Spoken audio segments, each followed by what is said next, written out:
going on, everyone? Sean with Triangle of Truth here, and good news. Comic shops are obviously back open, and on top of that, we actually have new comics being shipped out. So with that said, I actually have a haul this week from my local comic shop of my pull box. All of these are issues that I was extremely excited to get. They're issues that obviously, like probably many of you, I've been waiting a couple of months for due to the shutdown with the pandemic. But nonetheless, I got them all today, which really actually surprised me. I didn't think that I would actually be able to get them all. But that said, I'm going to start. I'm going to pull them up, show them here on the screen for you guys, and let you know kind of my thoughts as I've read them so far. Although I should say that most of these are actually number 2 issues, so I've only read number 1s. The only one that I have that I've read quite a bit of is the very first one that I'm about to show you here. And that is Something is Killing the Children, number 7. So this was a series that Jenna, who is also here on the channel, she brought home a trade that she had borrowed and said, after reading it, texted me, was like, "You have to read this. This is an amazing story. I really think you would like it." So why not? I figured it was a little slow for myself, so I figured let me read this trade. It is issues 1 through 5 of the series, and pretty much as soon as I read the first issue, I was hooked. Breezed through the remaining 4 of the entire trade, and it was kind of leaves a little bit of a cliffhanger, and you're like, wow. So I immediately went to add it to my pull box because issue 6 just happened to be coming out about a week after I got done reading this. So of course I got issue 6, which was right before everything started back in March and April with the shutdown.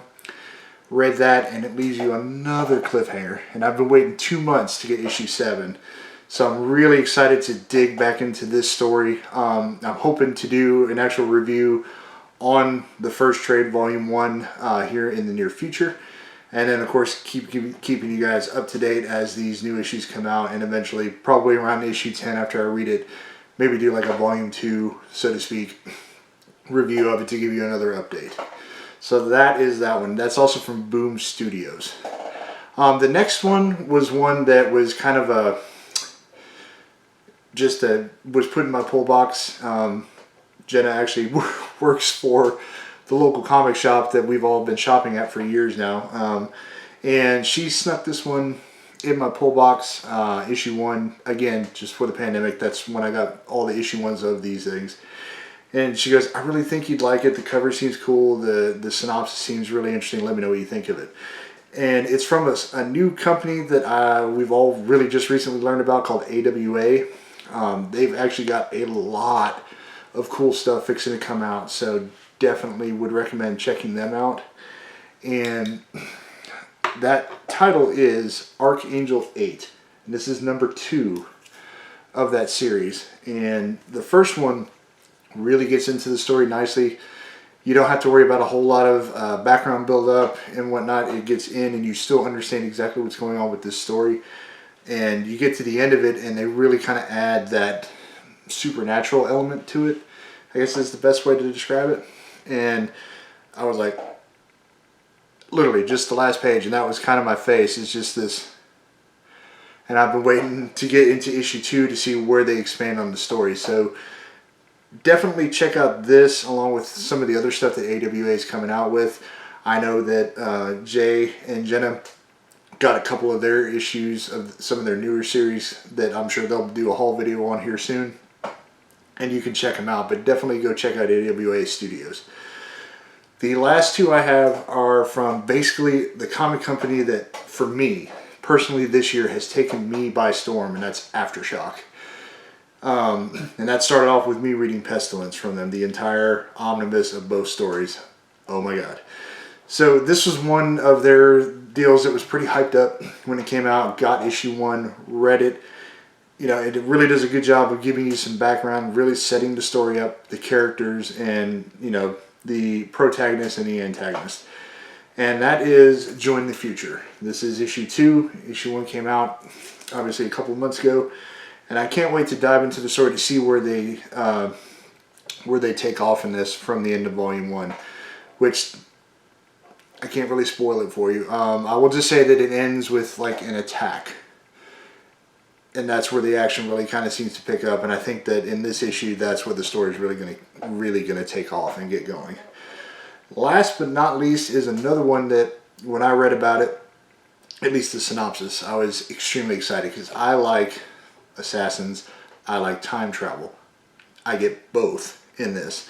And it is called Artemis and the Assassin. And this is number 2.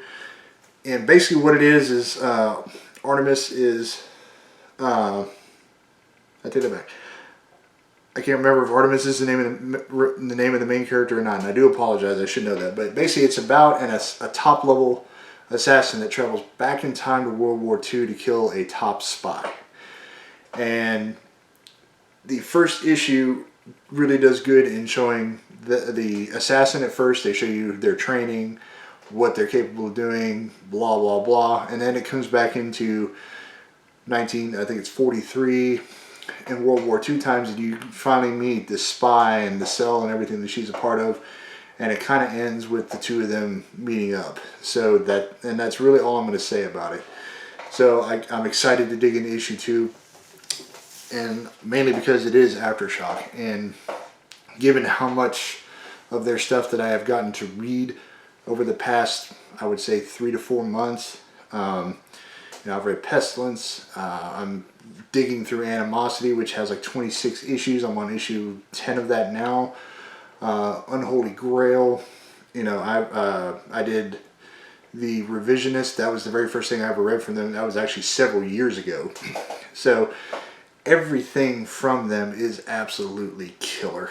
Cannot recommend them enough. They might just very well be the best company going right now as far as collective stories that I like. Anyways, that is all I have for this week. Let me know in the comments below, what new comics did you guys get from your local shops this week? What was in your pull box? Is it something that you would recommend that I get, that I check it out? Or any of us here on the channel, we have a very wide although I will say pretty much right now I am trying to read any genre that I can to just expand, to give me more to read and whatnot, so that it's just never ending. And I've been so glad to get on this journey the last few months because I really was kind of closed off. Anyways, sorry for the ramble there. That's all I got for this week, guys. Until next time, I'll catch you later. And also, let us know what you think. We're still working on the new recording space here for the videos and everything, but it'll be up here soon. Keep on the lookout for that. It's a work in progress, as you can see behind me. Alright guys, catch you next time. Later.